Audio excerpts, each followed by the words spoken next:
Este programa hoje muito alegre, muito gostoso e festivo, porque afinal de contas, hoje é o Dia do Advogado e Dr. Cássio, mais uma vez aqui conosco, mas hoje com um tema, assim, bem diferente, porque a gente sempre foca em uma das atividades do advogado, uma das suas ações, né? Mas hoje não.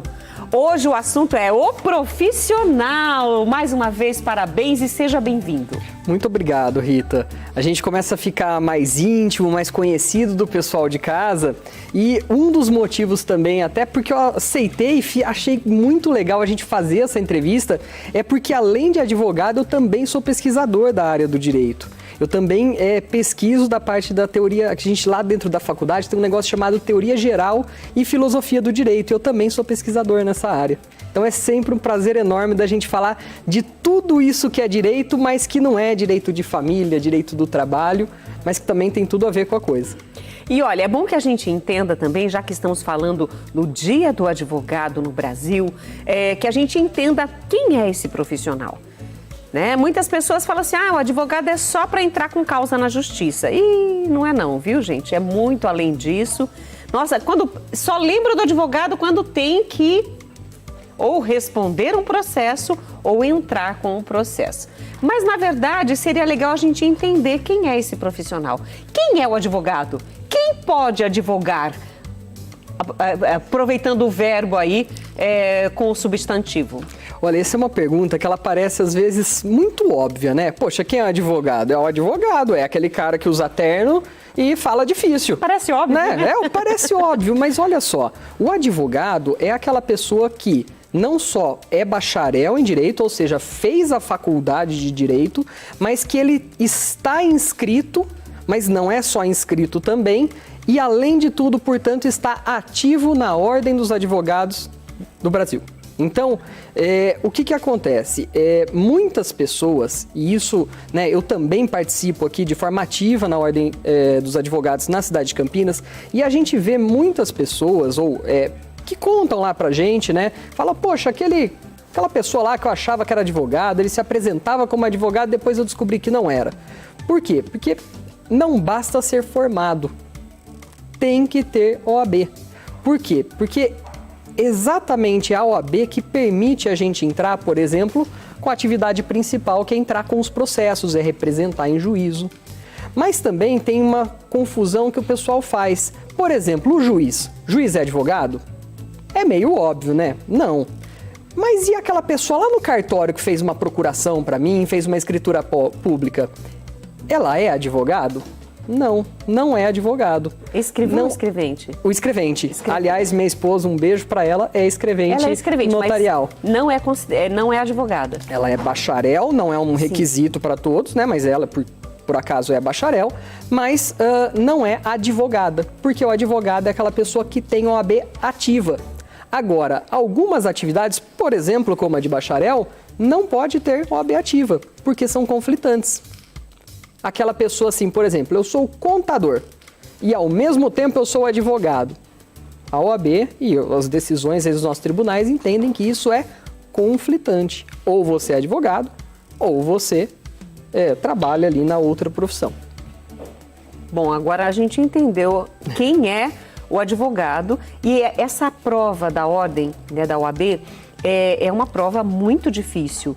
É justamente para selecionar aqueles que vão ingressar no mercado de trabalho como advogados, já para defender causas e etc., entre as muitas funções de um advogado, com a seriedade de quem entende do que está fazendo.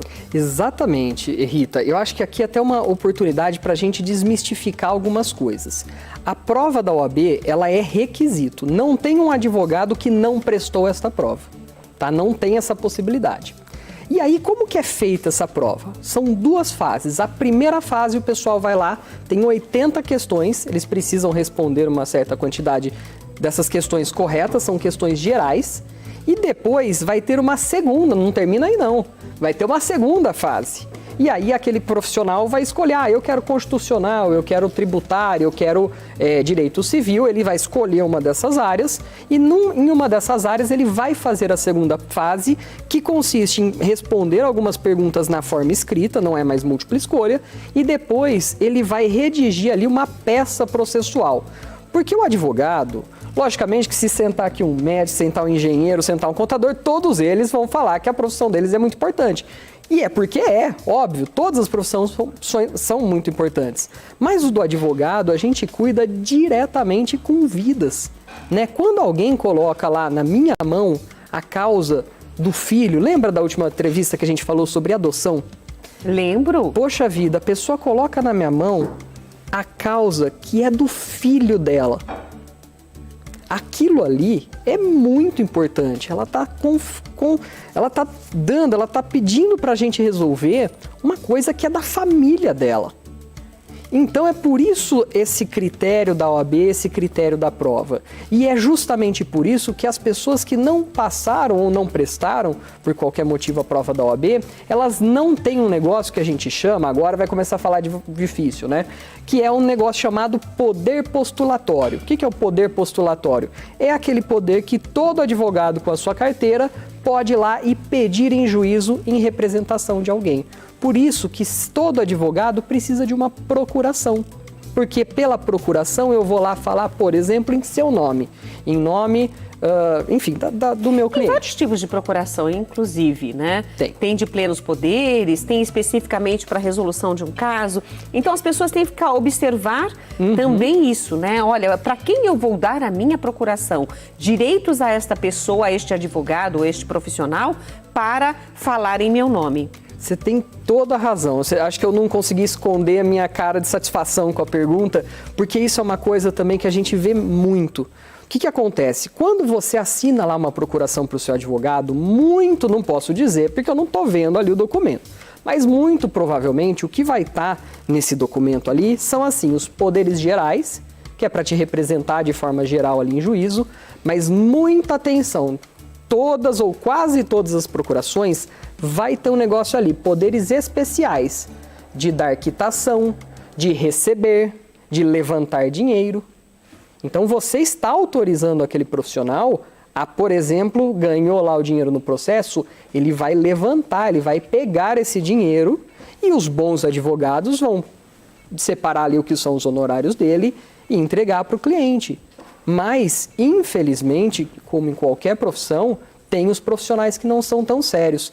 Então, aproveitando inclusive isso, Rita, existe um mecanismo da OAB que se chama CNA.OAB, que é o Cadastro Nacional dos Advogados. Lá você consegue... não façam isso comigo porque minha foto está horrível, viu? Depois não mostrem em produção, por favor.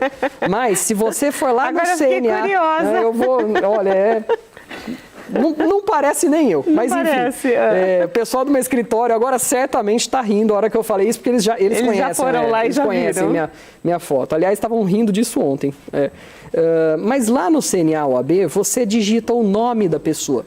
Lá, Cássio Ávila Ribeiro. E você clica pesquisar. Vai pesquisar, vai sair um quadradinho lá com o meu nome, você clica.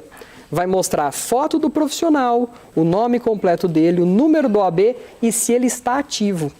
Isso é uma ferramenta e ela é gratuita. Basta entrar, digita aí no site CNA OAB. Só. CNA. CNA OAB e faça tudo pesquisa. Junto. Porque aí vai sair já vai ali. aparecer, isso. Tá.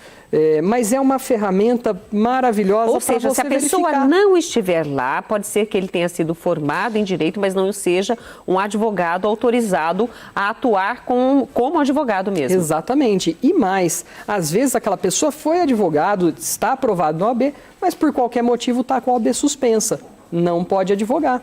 Ah, tem isso também. O que acontece? A pessoa que advoga com a OAB suspensa, processualmente falando, ela causa uma nulidade. Entendi. Então ali depois a pessoa às vezes pode até ganhar e fica uma situação complicada, enfim. Aí cada caso vai ser um caso, mas isso é uma coisa para a gente ter muita atenção. Então hoje, gente, falar sobre o profissional advogado, até se você tem dúvidas, pode mandar para a gente. Eu estou aqui, olha, prestando atenção na sua participação comigo pelo YouTube, já vou colocar no Facebook também, mas eu quero muito que você tire as suas dúvidas. Nosso tempo aqui é curto, doutor Cássio, mas eu gostaria muito que você também... Falar nisso, porque que o dia 11 de agosto foi o dia escolhido aqui no Brasil para ser o dia do advogado. A gente pensa assim, podia ser em qualquer data do ano, né? Mas foi o dia 11 de agosto, por quê?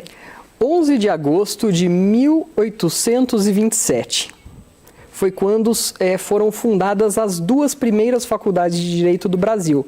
Lá em Olinda, que hoje está dentro da Universidade do Ceará, né?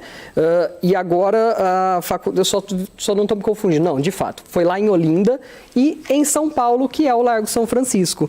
As 2 foram fundadas no dia 11 de agosto e é por isso que o dia 11 de agosto ficou conhecido como o Dia do Advogado.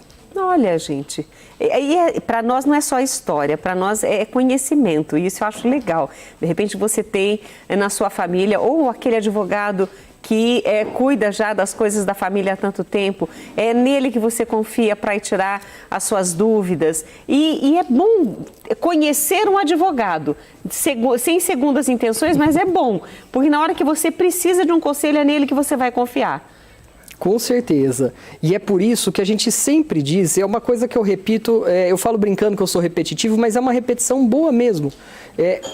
Vá num advogado que você confia, né? Que a sua família tem uma confiança, que você já viu o trabalho dessa pessoa. E mais, veja o histórico desse profissional. Além de tudo, Rita, o advogado é sempre legal você dar uma olhada se ele é especialista naquilo que você está trabalhando, né? Naquilo que você precisa. Às vezes o advogado que foi lá e cuidou muito bem da sua causa trabalhista, talvez ele não seja especialista, por exemplo, na área de adoção. Então é importante você não só ter a confiança, que é imprescindível, mas também procurar profissionais especializados para tudo. Eu, como advogado trabalhista, Rita, não me pergunte nada. Vou passar vergonha. Não sou advogado trabalhista. E é só um exemplo, né? Eu estou aqui imaginando, porque se você confia naquele profissional, você pode pedir, e aí, você me indica para quem? Porque entre vocês também tem amigos, cada um conhece a função de cada um, né? As expertises de cada um, e aí também a indicação. É como você vai a um médico. Você vai, às vezes, num clínico geral, que é aquele que você já está acostumado, vai sempre. Para ir num ginecologista, um cardiologista, um ortopedista, é claro que ele também vai indicar profissionais que ele conhece e recomenda. Então, faça essa averiguação deste profissional, que hoje nós estamos falando aí do advogado, tem excelentes profissionais por todo o Brasil e pelo mundo também, mas aqui você vai precisar aqui no Brasil. Então, foque nisso, mas investigue, porque é importante, né? Se você não conhece nenhum, conheça um pouco mais desse profissional. Doutor Cássio, quando a gente fala em direitos humanos, você falou das várias áreas de atuação de um advogado. Quando a gente fala em direitos humanos, qual é a área específica que cuida de... Muitas áreas e...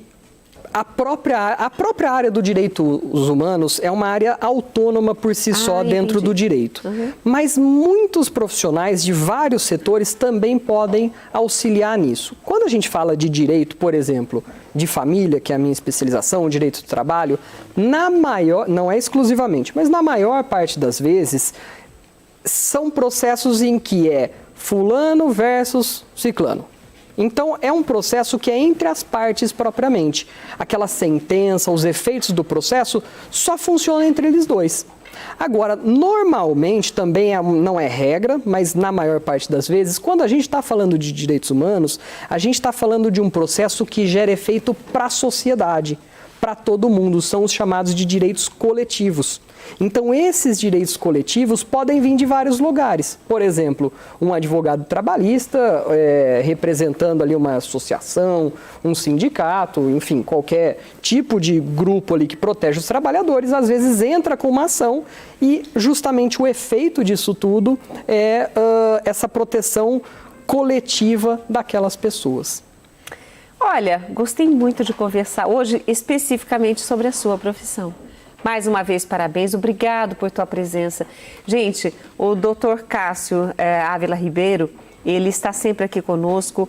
Como ele falou, a área dele não é trabalhista, ele já falou outras áreas aqui que ele não atua, mas é gostoso poder conversar com alguém que nos orienta em relação a diversas coisas. Isso para nós é muito rico. Eu quero agradecer o seu empenho de sempre trazer assuntos atuais e importantes, não só para nós aqui no programa, mas principalmente para quem está em casa.